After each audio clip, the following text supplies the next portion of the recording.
আসসালামু আলাইকুম। ঈদ মোবারক। আগামীকালকে ঈদ। ঈদের আগের দিন নিয়ে এসেছি দারুণ একটি রেসিপি। যাদের বাসায় খাসি থাকবে তারা এইভাবে খাসির মাংসটা রান্না করবেন। ইনশাল্লাহ গন্ধ ছাড়া, গন্ধ আসবে না। খেতে একদম গরুর মাংসের মতো মনে হবে। তো আমি এখানে ১ কেজির বেশি হবে হয়তোবা মাংস, খাসির মাংস নিয়েছি। সেটাকে কিন্তু আমি সিদ্ধ বসিয়ে দিয়েছি। যে ময়লা পানিটা আছে সেটা চলে যাবে।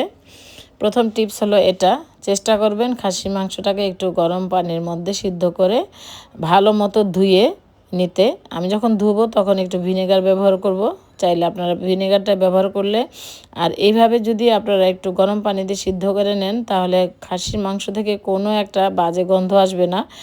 অনেকেই বলে যে খাসিতে একটা গন্ধ আসে। হ্যাঁ, খাসির মাংসতে যদি ভালো মতো পরিষ্কার করে ধোয়া না হয় তাহলে কিন্তু অবশ্যই গন্ধ আসে। তো আমি যেভাবে রান্না করছি আপনারা চাইলে এভাবে রান্না করবেন, দেখবেন কোনো গন্ধ আসবে না। সিদ্ধ করে নামিয়ে নিয়েছি। এখন আমি একটু ভিনেগার, ১ চা চামচ ভিনেগার দিয়ে এটাকে ভালো মতো ধুয়ে পরিষ্কার করে আমি নিব। তো পরিষ্কার করে আবার চলে আসতেছি।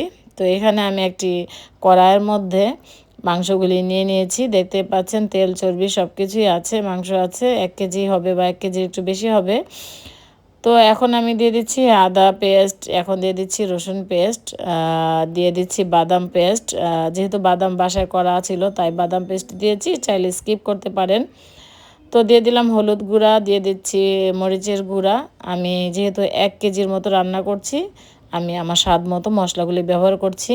দিয়ে দিলাম ধনিয়া গুঁড়া, দিয়ে দিলাম জিরা গুঁড়া। এখন দিয়ে দেব স্পেশাল গরম মশলা গুঁড়া, যেটা আমি বানিয়েছিলাম কিছুদিন আগে। সেই স্পেশাল মশলাটা আমি দিয়ে দিলাম। দিয়ে এখন দিয়ে দিচ্ছি লবণ। তো স্পেশাল যে গরম মশলাটা চেষ্টা করবেন আপনারা দেওয়ার জন্য বা বানিয়ে নেওয়ার জন্য, বা কিনতে পাওয়া যায় সেটাও দিতে পারেন। এলাচ, দারচিনি, তেজপাতা সব কিছুই দিয়ে দিলাম। এখন আমি দিয়ে দিব তেল। তো পরিমাণ মতো তেল দিব, আর তেলটা একটু কমই দিব যেহেতু খাসির মাংসের মধ্যে তেলের পরিমাণটা একটু বেশি আছে। আর দিয়ে দিলাম 1/2 কাপ পরিমাণ পেঁয়াজ কুচি। দিয়ে এটাকে আমি ভালো মতো মেখে তারপর চুলায় চলে যাব আর কি। আমি এখন ভালো মতো মেখে নিব, খুব ভালো মতো মেখে নিতে হবে। তো দেখবেন যে ইনশাল্লাহ খুবই দারুণ মজা হবে। খুবই ভালো লেগেছিল খেতে। আর আমি মরিচের গুঁড়াটা দেখতেই পেলেন আর একটু দিয়েছি, কারণ একটু ঝাল ঝাল না হলে ভালো লাগবে না খেতে। তাই চেষ্টা করবেন একটু ঝাল ঝাল করে মাংসটা রান্না করার জন্য, যেহেতু খাসির মাংস। তো আমি একটু পানিও দিয়েছি, সেটাও দেখেছেন। তো ঢাকনা দিয়ে ঢেকে বসিয়ে দিয়েছি। আমি কিন্তু অনেকটা সময় নিয়ে অল্প আঁচে রান্না করেছি আর কি, মিডিয়াম আঁচে রান্না করেছি। যেহেতু গ্যাসের প্রবলেম আমাদের, তো আমি অনেকটা সময় ধরে মাংসটাকে খুব ভালো মতো কষিয়েছি। চেষ্টা করবেন খুব ভালো মতো কষানোর জন্য। তো খুব ভালো মতো কিন্তু আমি এই খাসির মাংসটাকে কষিয়ে নিয়েছি।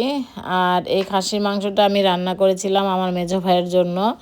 আর এই মাংসটা দিয়েছিল আমার ননদ, দিয়েছিল আর কি। তো সেই মাংসটা আমরা খাইনি, রেখে দিয়েছিলাম। মেজো ভাই যেহেতু আসবে, লন্ডন থেকে এসেছিল, তো সেই ভাইয়ের জন্য রেখে দিয়েছিলাম যে ভাইকে একটু রান্না করে দিব। তো ভাইয়া খেয়েছে, আলহামদুলিল্লাহ আমরা সবাই খেয়েছি, অনেক ভালো লেগেছিল খাসির মাংস। এইভাবে রান্না করবেন, ইনশাল্লাহ আপনাদের মাংস অনেক মজা হবে। তো আমি এর মধ্যে কিন্তু পানিও দিয়েছি, দিয়ে অনেকক্ষণ কষিয়ে নিয়েছি। আমি কিন্তু কষানোর মধ্যে ছিলাম, পানির পরিমাণটা খুবই কম ছিল। চেষ্টা করবেন পানির পরিমাণ কম দেওয়ার জন্য। তো আমি কিন্তু ২ বার এই যে পানি দিয়ে দিলাম। এখন আমি ঢাকনা দিয়ে ঢেকে রান্না করব। তো অনেকটা সময় নিয়েই রান্না করেছি, হয়তোবা মোবাইলে মানে ভিডিওতে কেটে ছেটে আর কি কম সময়টা নিয়েছি আর কি। তো এখানে আমি একটা মগ দিয়ে ২ মগ পুরোপুরি দিইনি, ১.৫ মগের মতো পানি দিয়েছি, দিয়ে ঢাকনা দিয়ে দিয়েছি আর কি। তো অনেকক্ষণ ধরে রান্না করেছি, দেখতেই পাচ্ছেন তেল ভেসে উঠেছে। তেলের পরিমাণ কিন্তু কম দিয়েছিলাম, তারপর অনেক তেল উঠেছে। তো নেড়ে চেড়ে দিচ্ছি আর কি। আর আমি কিছু কাঁচামরিচ দিয়ে দিব।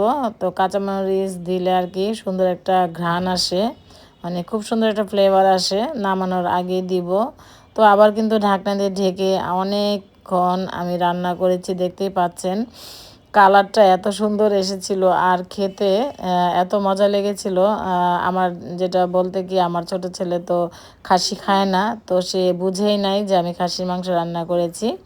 তো কাঁচা মরিচটা দিয়ে দিয়েছিলাম। আর এখন যেহেতু নামিয়ে ফেলবো, তাই টালা জিরার গুঁড়া আর কিছু গরম মশলা, যে গরম মশলাটা আমি বানিয়েছি আমার ভিডিওতে আছে, চ্যানেলে আছে, চাইলে আপনারা দেখে আসতে পারেন। তো দেওয়া আছে আমার মশলার গুঁড়া, তো দিয়ে দিলাম। আর আমি কাঁচামরিচটা সেটা স্কিপ হয়ে গিয়েছিল, দেখতেই পাচ্ছেন কাঁচামরিচ দিয়েছি কিছু। তো এই তো হয়ে গেল খাসির মাংস রান্না বা খাসির মাংসের রেজালা, যেটাই বলেন না কেন। খুবই মজা হয়েছিল। তো এই যে আমার রান্নার লুক, ফাইনাল লুক কেমন হয়েছে অবশ্যই কমেন্ট করে জানাবেন। যারা এখনও পর্যন্ত আমার চ্যানেলে সাবস্ক্রাইব করেননি, অনুরোধ করছি সাবস্ক্রাইব করে পাশে থাকবেন, লাইক কমেন্ট শেয়ার করবেন।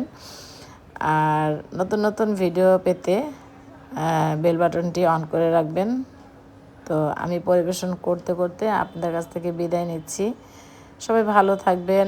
আবারও ঈদের শুভেচ্ছা জানিয়ে আপনাদের কাছ থেকে বিদায় নিচ্ছি। যেহেতু আগামীকাল ঈদ, সবাই খুব সুন্দরভাবে ঈদ উদযাপন করেন, ভালো থাকেন, বেশি বেশি করে গরুর মাংস খাবেন, যে যেটাই কোরবানি দেন না কেন খাবেন, বেশি বেশি করে খাবেন, আল্লাহর রহমত। কারণ কোরবানির ঈদের যে মাংসটা রান্না করা হয়, এরকম মাংস রান্না কিন্তু আর সারা বছরও আপনি চাইলেও চেষ্টা করলেও আপনি রান্না করতে পারবেন না, হয় না, কখনোই হয় না। আমি কখনো দেখি নাই, কেউ বলে নাই যে ঈদের মাংসের মতো রান্না হয়েছে। তো সবাই বেশি বেশি মাংস খাবেন। ঈদের মাংস খেলে কিছুই হয় না, বললাম না, আল্লাহর রহমত। তো আমিও ইনশাল্লাহ খাবো, আমার অনেক পছন্দ। এমনিতে গরু মাংস আমি খাই না, তবে ঈদের দিন যে রান্না করি মাংসটা, সেটা আমার কাছে এত ভালো লাগে যেটা আসলে বলে বোঝাতে পারবো না। অনেক ভালো লাগে, কেন জানি এত ভালো লাগে জানি না। যাই হোক, বেশি কথা বলে ফেলেছি। কথায় ও কাজে ভুল হলে ক্ষমা সুন্দর দৃষ্টিতে দেখবেন। সবাই ভালো থাকবেন। আমার জন্য, আমার পরিবারের জন্য দোয়া করবেন। আমার মেজো ভাইটা বড় হজ করতেছে, আমার মেজো ভাইয়ের জন্য দোয়া করবেন। তার পরিবারকে রেখে এসে, লন্ডনে রেখে একা হজ করতে গেছে, তার পরিবারের জন্য দোয়া করবেন। আমার পুরো ফ্যামিলির জন্য দোয়া করবেন। আমার বড় ছেলেটা অস্ট্রেলিয়া থাকে, তার জন্য দোয়া করবেন। ছোট ছেলেটা আমার সাথে থাকে। আজকের মতো বিদায়, আল্লাহ হাফেজ।